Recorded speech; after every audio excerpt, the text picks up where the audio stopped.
السلام علیکم ورحمۃ اللہ وبرکاتہ۔ الحمد للہ رب العالمین،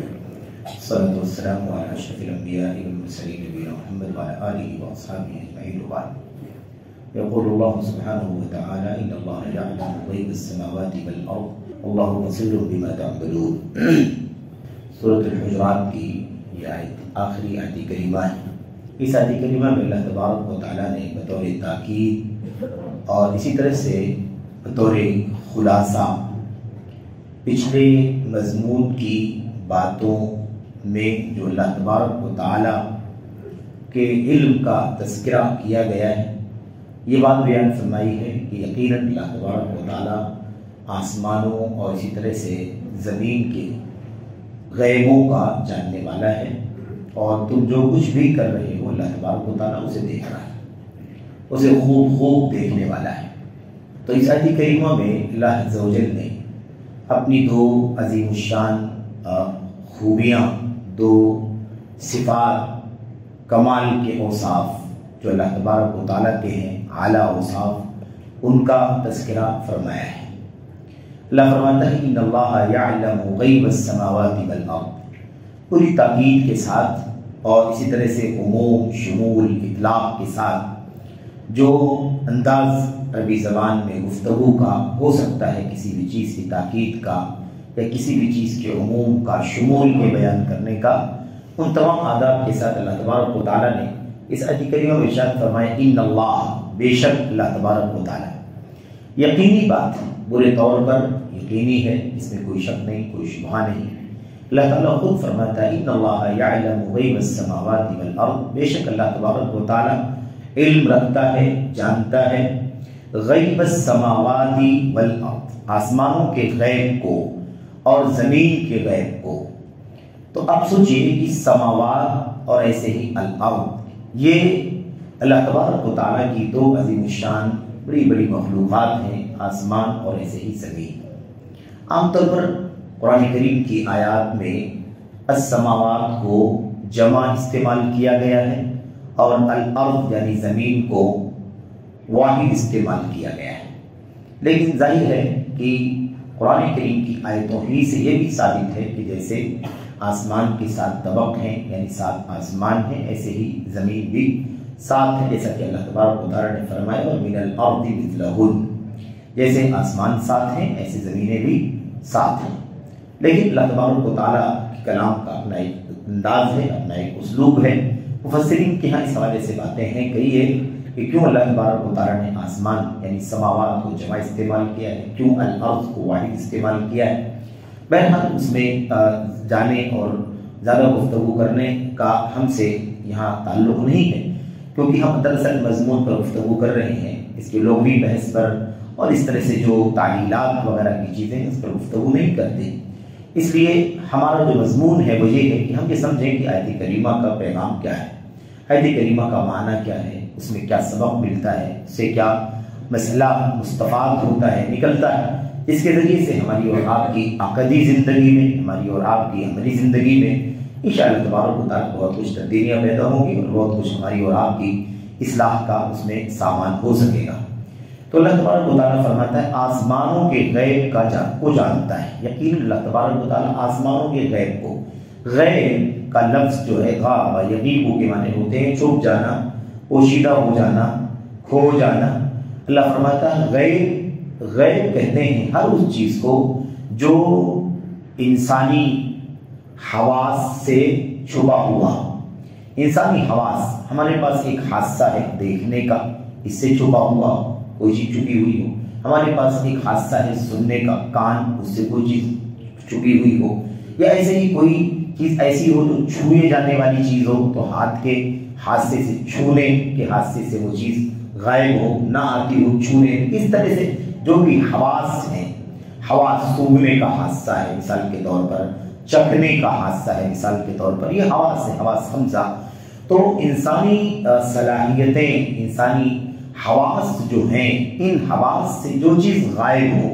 جو چیز اوجھل ہو، اسی کو غیب کہتے ہیں۔ جو چیزیں ہمارے لیے غیب ہیں وہ اللہ تبارک و تعالیٰ کے لیے غیب نہیں ہیں، ہمارے لیے غیب ہیں وہ، اس لیے اللہ تبارک و تعالیٰ جو فرما رہا ہے اللہ تبارک و تعالیٰ یقیناً آسمانوں کے غیب کو اور زمین کے آسمانوں اور زمین کے غیب کو جانتا ہے۔ یہ غیب کا لفظ ہمارے لیے استعمال ہوا ہے، جو مخاطب ہیں آیت کریمہ کے، اللہ تبارک و تعالیٰ کے بندے انسان اور جن اس کے مخاطب ہیں، اس لیے ان کے اعتبار سے غیب کا لفظ استعمال کیا جا رہا ہے۔ آسمانوں اور زمین کا غیب ہمارے اعتبار سے اللہ تبارک و تعالیٰ کے لیے غیب نہیں ہے۔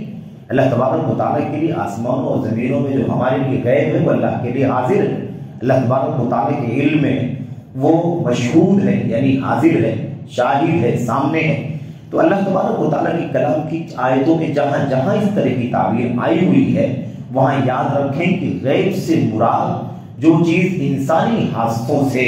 یا ایسی کہتے کہ مخلوقات کے حاستوں سے حواس سے چبھی ہوئی ہو، اس کے اوٹ میں ہو، اوجل ہو، پردے میں ہو، اس چیز کو ہی غیب کہا جاتا ہے۔ اور یہ چیز مخلوقات سے ہی متعلق ہے، ورنہ اللہ تبارک و تعالیٰ کے لیے کوئی چیز غیب نہیں۔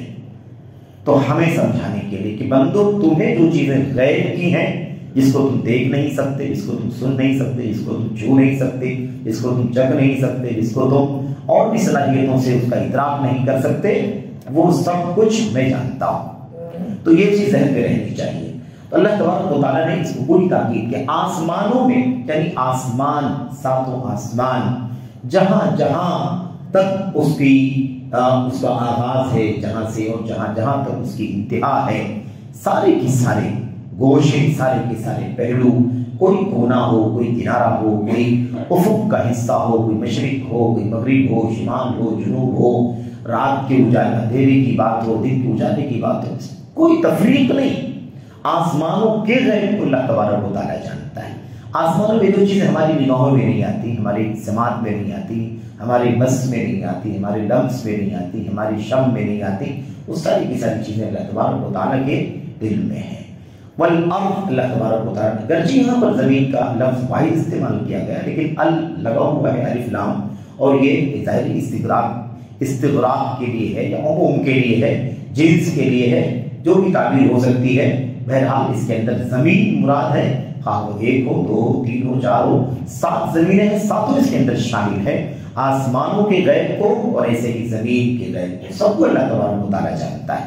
تو یہ ہمارے اعتبار سے ہے، ورنہ اللہ تبارک و تعالیٰ کے لیے کوئی چیز غیب نہیں ہے۔ تو اللہ تبارک و تعالیٰ فرماتا ہے واللہ بما تعملون واللہ بصیر بما تعملون، اور اللہ تبارک و تعالیٰ تم جو کچھ کرتے ہو، تمہارا عمل، تمہارا کردار، تمہارا رویہ، چاہے تم اسے خفیہ طور پر کرو، چاہے علانیہ طور پر کرو، اسے خلوت میں کرو، جلوت میں کرو، یعنی تنہائی میں کرو یا لوگوں کے سامنے کرو، یا اسی سفر میں کرو، حضر میں کرو، رات کے اندھیرے میں کرو، دن کے اجالے میں، اللہ تبارک و تعالیٰ تمہارے کاموں کو جانتا ہے۔ بما تعملون، ما موصولہ، گرامر جیسے بھی بات آئی کہ ہم لوگ قواعد اور گرامر میں بھی نہیں جاننا چاہتے، اصل مضمون اللہ کے کلام کی آیت کریمہ کا کیا وہ سمجھنا ہے۔ تو بما تعملون، جو کچھ تم عمل کرتے ہو، تمہارا جو بھی کرتوت ہے، چھوٹا بڑا، خفیہ علانیہ، سب کچھ اللہ تبارک و تعالیٰ دیکھ رہا ہے، اور بصیر، خوب دیکھنے والا ہے، مبالغے کا صیغہ فعل کی وزن پر۔ تو اللہ تبارک و تعالیٰ نے 2 باتیں بیان فرمائی، ایک علم ہے، اور وہ علم کا سب سے اعلیٰ درجہ جس کو ہم سمجھ سکتے ہیں، یعنی وہ چیز جو ہمارے ادراک میں نہیں آ سکتی ہے، ہماری صلاحیتوں کی گرفت میں جو چیز نہیں آتی ہے، دیکھنے کے، سننے کے وغیرہ، وہ سب اللہ تبارک و تعالیٰ خوب اچھی طرح سے جانتا ہے۔ آسمانوں میں کہیں بھی ہو اور ایسے ہی زمینوں میں کہیں بھی ہو۔ اب آپ اس کی باریکیوں پر اگر آپ غور کریں تو غور کرتے چلے جائیں۔ آسمانوں کو تو ہم نے نہیں دیکھا، آسمان ہمارے سامنے، جو اس سامنے والا آسمان، آسمانی دنیا ہے، وہ ہمیں نظر آ رہا ہے، لیکن کافی دور ہے ہم سے، اس کی بھی بہت ساری چیزیں ہماری سمجھ میں نہیں آتی۔ لیکن زمین جس پر ہم چلتے ہیں، بستے ہیں، اور اس کے دائیں بائیں کے بہت سارے گوشوں سے ہمارا ملنا جلنا ہوتا ہے، تو ہم دیکھیں کہ کہاں کہاں کیسی کیسی جھاڑیاں ہیں، کیسے کیسے جنگلات ہیں، کیسے کیسے پتھر ہیں، کہاں کتنی کتنی باریکیاں ہیں، کیسے کیسے کیڑے مکوڑے، اور کہاں کہاں کون کون رہتا بستا ہے۔ یہ ساری کی ساری چیزیں اللہ تبارک و تعالیٰ کے علم میں ہیں، اللہ تبارک و تعالیٰ کے علم میں ہے، جس کو ہم سوچ نہیں سکتے، دیکھ نہیں سکتے، ہمارے احساس کی حد بھی وہاں تک نہیں پہنچ سکتی، اللہ تبارک و تعالیٰ کے علم میں ہے وہ۔ اور ایسے ہی ہم جو کچھ بھی کریں تو ایک بات تو یہ بتائی گئی، پہلے والے حصے میں یہ بتائی گئی کہ اللہ تعالیٰ آسمانوں اور زمین کے غیب کو جانتا ہے۔ سیاق آپ یاد کریں کہ اعراب میں دیہاتیوں نے کہا تھا نا ہم لوگ ایمان والے ہیں۔ پھر اس بات اللہ تبارک و تعالیٰ نے فرمایا قل، اللہ کے نبی آپ کہہ دیجیے اتعلمون اللہ بدینکم، کیا تم لوگ اللہ تبارک و تعالیٰ کو اپنے دین کی خبر دے رہے ہو، بتلا رہے ہو کہ تمہارا دین کیا ہے، ایمان لا چکے ہو، مومن ہو چکے ہو، کیا بتانا چاہتے ہو؟ اللہ تبارک، وہاں بھی اللہ تعالیٰ نے فرمایا کہ اللہ تعالیٰ غیب کی چیزوں کو جانتا ہے۔ یہاں اللہ نے بطور تاکید اس بات کو بیان فرمایا، بطور تاکید اور بطور خلاصہ، یہ چیز فائنل ہے، طے ہے کہ کوئی بھی چیز اللہ تبارک و تعالیٰ کے علم سے اوجھل نہیں۔ تو آسمانوں میں زمینوں میں اللہ تبارک و تعالیٰ کے دو بڑی مخلوقات جو ہمارے اوپر اور نیچے ہیں، اللہ تبارک و تعالیٰ اس کے غیب کو جانتا ہے، کوئی چیز اوجھل نہیں ہے اس سے، ہم سے اوجھل ہے، اللہ تبارک و تعالیٰ سے کوئی چیز اوجھل نہیں۔ پھر اللہ تبارک و تعالیٰ نے انسانوں کو مخاطب فرمایا، خاص طور پر سیاق میں، یعنی جو گفتگو کا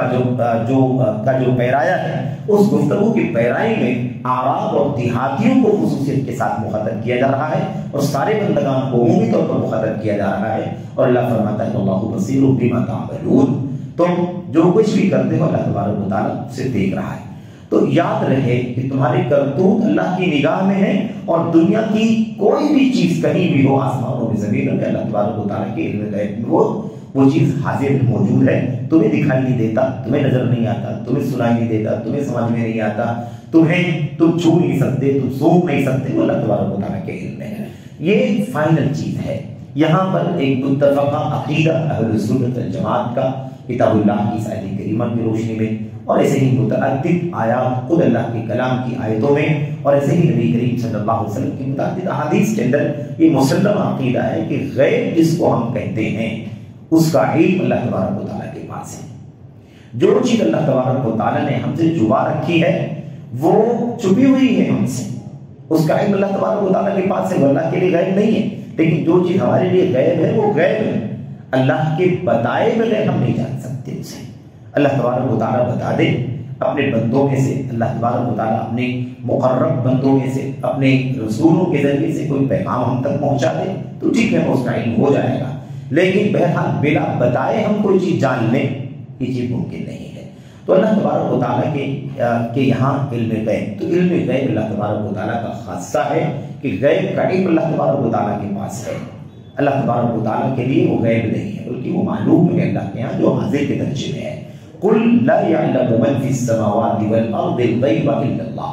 آپ کہیے، اعلان کیجیے، خود اس کا اعلان نبی کریم صلی اللہ علیہ وسلم کی زبان سے کروایا جا رہا ہے۔ اللہ تعالیٰ فرماتا ہے اللہ کے لیے آپ اس بات کا اعلان کیجیے، آپ کہیے لا يعلم من في السماوات والارض من في السماوات والارض، نہیں جانتے وہ جو آسمانوں میں ہیں اور زمین میں ہیں، الغیب، غیب کو نہیں جانتے وہ سب کے سب جو آسمانوں میں ہیں زمین میں ہیں، غیب کو، الا اللہ، سوائے اللہ تبارک و تعالیٰ کی۔ جس بات کا اس آیت کریمہ میں اس بات ہے، اسی بات کا بندوں کے حوالے سے اس آیت کریمہ میں نفی۔ یا اللہ فرماتا ہے آپ کہہ دیجئے کہ آسمانوں میں زمینوں میں اللہ تبارک و تعالیٰ کے سوا کوئی غیب نہیں جانتا ہے۔ اور یہاں اللہ تبارک و تعالیٰ حجرات کی آیت کریمہ میں فرماتا ہے آپ صلی اللہ علیہ وسلم، ان اللہ یعلم غیب السماوات والارض، یقین اللہ تبارک و تعالیٰ آسمان اور زمین کے غیبوں کو جانتا ہے۔ تو یہ دونوں آیتیں آپ اگر اکٹھا کر لیں تو کسی اور چیز کو، کسی اور نص اور دلیل کی شاید ضرورت بھی نہ پڑے اس مسئلے کو سمجھنے کے لیے۔ اس حوالے سے بہت ساری پیچیدگیاں پیدا کی جاتی ہیں، اور بعض ایسے واقعات جس کے اندر بظاہر لگتا ہے کہ وہ چیز غیب کی ہے اور نبی کریم صلی اللہ علیہ وسلم خبر دے رہے ہیں، آپ نے ماضی کی کوئی بات بتلائی، آپ نے حال کی کوئی بات بیان فرمائی، آپ نے مستقبل کی کوئی بات بتلائی، تو بہت سارے یہ سمجھتے ہیں بھائی کہ اس سے مراد غیب ہے، اور اللہ کے نبی صلی اللہ علیہ وسلم دیکھو ماضی کی خبر دے رہے ہیں، اب حال کی کسی واقعے کی خبر دے رہے ہیں جو نگاہوں میں نہیں ہے، یا مستقبل میں آنے والی کسی چیز کی خبر دے رہے ہیں جو ابھی آئی نہیں ہے، اس کا وقوع ابھی تک نہیں ہوا ہے، اس کی خبر آپ دے رہے ہیں، اس کا مطلب آپ کو غیب کا علم ہے۔ یا بعض احادیث میں اس طرح کے الفاظ کچھ آئے ہیں جس سے لوگوں کو اشتباہ ہوتا ہے، ہو سکتا ہے کل کے درس میں اور بعد کے درسوں میں انشاءاللہ تبارک و تعالیٰ ان میں سے چند نصوص کا تذکرہ بھی کیا جائے تاکہ شبہات کا ازالہ ہو جائے۔ تو یہاں پر ایک بات ذہن میں رکھیں کہ اللہ تبارک و تعالیٰ نے صاف اعلان کروایا ہے، اور پھر اس کے بعد مزید وضاحت آیت کریمہ سے ہوتی ہے، جس میں اللہ کے نبی علیہ السلام کو اللہ تبارک و تعالیٰ نے یہ بات بیان فرمائی ہے کہ آپ یہ بھی لوگوں کے سامنے واضح کر دیجئے کہ اگر کوئی یہ سمجھتا ہے کہ میں غیب جانتا ہوں تو پھر سوال یہ پیدا ہوتا ہے غیب جاننے والوں کو اپنی زندگی کے مختلف مختلف موڑوں پر، مختلف موقعوں پر بہت سارے نقصان کا سامنا کیوں کرنا پڑتا ہے؟ جس کو مستقبل کا پتہ ہو، دھوکے کا پتہ ہو، اندیشے کا پتہ ہو، خطرے کا پتہ ہو، لوگوں کی اچھی نیتوں کا، بری نیتوں کا پیشگی علم ہو، بھلا اسے دھوکہ کیسے ہو سکتا ہے؟ ظاہر ہے کہ وہ چوکنا رہے گا، اس کے علم میں کیسے دھوکہ کھا سکتا ہے؟ اس پہلو کو بھی اللہ تبارک و تعالیٰ نے واضح فرمایا۔ اللہ کے نبی علیہ الصلوۃ والسلام نے فرمایا وَلَوْ كُنْتُ أَعْلَمُ الْغَيْبَ لَاسْتَكْثَرْتُ مِنَ الْخَيْرِ وَمَا مَسَّنِيَ السُّوءُ، اگر مجھے غیب کا علم ہوتا، وَلَوْ كُنْتُ أَعْلَمُ الْغَيْبَ، اگر میں غیب جان رہا ہوتا، غیب کا علم مجھے ہوتا، لَاسْتَكْثَرْتُ مِنَ الْخَيْرِ، تو میں بہت زیادہ بھلائیاں جمع کر لیتا،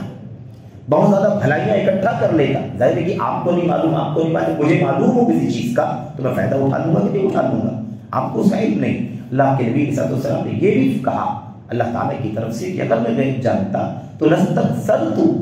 کثرت سے حاصل کر لیتا بھلائیاں، کثرت سے بھلائیاں حاصل کر لیتا۔ اور دوسرا پہلو وَمَا مَسَّنِيَ السُّوءُ، اور مجھے کوئی تکلیف نہیں پہنچتی، مجھے کوئی نقصان نہیں پہنچتی، مجھے کوئی اذیت نہیں پہنچتی، مجھے کسی طرح کا دھوکہ یا کسی بھی طرح کی چوک مجھ سے نہیں ہوتی جس کے نتیجے میں مجھے تکلیف اٹھانا پڑے اور نقصان کا سامنا کرنا پڑے۔ آپ سوچیے واضح چیزیں موجود ہیں۔ بہرحال تو یہ چند نصوص ہیں، اور اس سلسلے میں بہت ساری اور بھی جو باتیں ہیں ہو سکتا ہے کہ انشاءاللہ تبارک تعالیٰ آگے آئیں گی۔ اللہ سے دعا کرتے ہیں کہ اللہ تبارک و تعالیٰ ہمیں اس مسلمہ اور متفقہ عقیدے کو صحیح معنوں میں سمجھنے کی توفیق عطا فرمائے۔ اور یہ بات سمجھنے کی چیز ہے کہ اللہ کے نبی علیہ السلام نے یا انبیاء علیہ السلام نے اگر کچھ ماضی کی خبریں دی ہیں، حال کی خبریں دی ہیں اور مستقبل کی، فیوچر کی کوئی خبر دی ہے، پیش گوئی فرمائی ہے کہ ایسا ایسا ہوگا، تو یاد رکھیں کہ یہ اللہ تبارک و تعالیٰ کے بتائے سے ان کے علم میں آیا۔ وحی کا راستہ انبیاء علیہ السلام اور اللہ تبارک و تعالیٰ کے بیچ میں، اِنَّا أَوْحَيْنَا إِلَيْكَ، اللہ کی تعالیٰ فرماتا ہے ہم نے آپ کی طرف وحی کی، اور جو انبیاء آپ سے پہلے آئے ہم نے ان کی طرف بھی وحی کی۔ وحی کسے کہتے ہیں؟ وحی انفارم کرنے کو کہتے ہیں، خبر دینے کو کہتے ہیں، لیکن وحی کی اندر خاص بات یہ ہوتی ہے کہ کچھ خصوصیات ہوتی ہیں اس انفارمیشن کے پہنچانے کی۔ وحی کے اندر مثال کے طور پر یہ خوبی ہوتی ہے کہ وہ جو انفارمیشن خبر پہنچائی جاتی ہے وہ بہت تیز پہنچائی جاتی ہے۔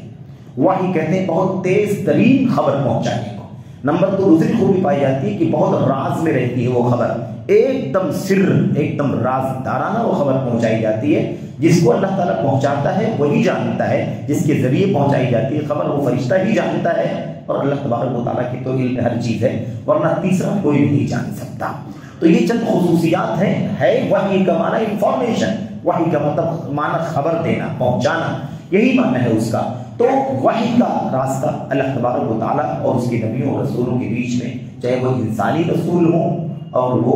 وہ ملکی یعنی فرشتوں کی شکل میں رسول، دونوں رسول ہیں، وہ بھی رسول ہیں، پیغام لانے والے ہیں، یہ بھی پیغام لانے۔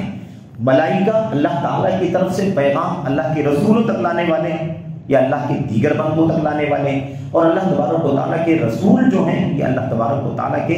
غیر رسول بندوں یا نبیوں کی امتوں تک پیغام لانے والے ہیں۔ تو ہے دونوں رسول، رسول ملکی ہو یا رسول بشری ہو، انسانی رسول ہو یا ملکی رسول ہو، فرشتے والا رسول، دونوں صورتوں میں وہ رسول ہیں، یعنی پیغام پہنچانے والے پیغامبر ہیں۔ تو خلاصہ کلام یہ ہے کہ یہ دونوں طبقے، دونوں جو رسول ہیں، پیغام بھر ہیں، یہ دراصل اللہ تبارک و تعالیٰ کی طرف سے ان کو وحی ہوتی ہے، انفارمیشن ہوتی ہے، خبر ہوتی ہے۔ خبر دینے کے بعد جو عالم الغیب والشہادہ ہے اللہ تبارک و تعالیٰ، علام الغیوب ہے، اس کے پاس کوئی چیز غیب نہیں، ہر چیز جو ہمارے نزدیک غیب ہے اس کے نزدیک حاضر ہے، وہ اس کی خبر دینے والا وحی کے ذریعے سے۔ اگر نبی خبر دیتا ہے کسی چیز کی، مستقبل میں ایسا ہوگا، ابھی ایسا ہو رہا ہے یا ماضی میں ایسا ہو چکا ہے، تو بہت واضح سی بات، اس میں کوئی پیچیدگی نہیں ہے کہ نبی کو اللہ تبارک و تعالیٰ نے اس بات کی خبر وحی کے ذریعے دی ہے اور اس پیغام کو وہ نبی اپنی امت تک پہنچا رہا ہے۔ اسی بات کو سورہ جن میں اللہ تبارک و تعالیٰ نے ارشاد فرمایا، عالم الغیب فلا یظہر علی غیبہ احدا الا من ارتضی بالرسول، اللہ تبارک و تعالیٰ غیب کا جاننے والا ہے، فلا یظہر علی غیبہ احدا، اپنے غیب پر کسی کو وہ مطلع نہیں کرتا، اپنی غیب سے کسی کو آگاہ نہیں کرتا، سوائے الا من ارتضی، سوائے اس کو جو اس کا پسندیدہ ہے،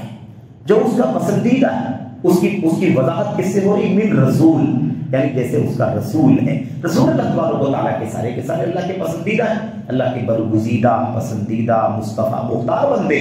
تو اللہ تبارک و تعالیٰ اپنے رسولوں کو بتلاتا ہے. پتہ ہی چلا کہ وہ غیب جو ہے وہ اللہ تعالیٰ آگاہ کر دیتا ہے اس غیب سے. وہی غیب جس کو وہ نبی نہیں جانتا ہے بحیثیت بشر، بحیثیت نبی، اللہ تبارک و تعالیٰ وحی کے ذریعے اسے مطلع کر دیتا ہے. تو جب وہ چیز انفارمیشن کی شکل میں وحی کے ذریعے نبی تک پہنچ گئی، رسول تک پہنچ گئی، تو وہ اب نبی کے لیے بھی غیب نہیں رہا، بلکہ وہ غیب کھل گیا، ظاہر ہو گیا. تو اسے عالم الغیب نہیں کہہ سکتے، جیسا کہ عام طور پر لوگ نبی محترم صلی اللہ علیہ وسلم کو عالم الغیب کہتے ہیں. رہی بات ان حدیثوں کی، ان دلیلوں کی جہاں اس طرح کی باتیں ہم کو پڑھنے میں لگتی ہے کہ غیب کا علم اللہ کے نبی کے پاس تھا، تو اس سب ساری کی ساری روایتوں کا جواب یہی ہے کہ یہ جو باتیں اللہ کے نبی نے بتلائی ہیں وہ امتیوں کے لیے غیب کی چیزیں تھیں. نبی کو اللہ تبارک و تعالیٰ نے رسول کو اپنی طرف سے بتلا دیا، اور نبی کے ذریعے سے امت کو جب اس کی خبر مل گئی تو بھی غیب نہیں رہ گیا، بلکہ وہ بھی ظاہر ہو گیا، حاضر ہو گیا. یہ ہے ان تمام چیزوں کا خلاصہ. بطور مثال چند چیزوں کا تذکرہ آگے آئے گا. اللہ سے دعا کرتے ہیں کہ اللہ تبارک و تعالیٰ ہمیں علم غیب کے سلسلے میں اللہ تبارک و تعالیٰ کی صفت کے طور پر کہ اللہ تبارک و تعالیٰ ہی غیب جانتا ہے، کوئی نہیں جانتا اللہ کے سوا، اس عقیدے کو، مسلمہ عقیدے کو سمجھنے کی توفیق عطا فرمائے. آمین رب العالمین. صلی اللہ وسلم وبارک علی نبینا محمد.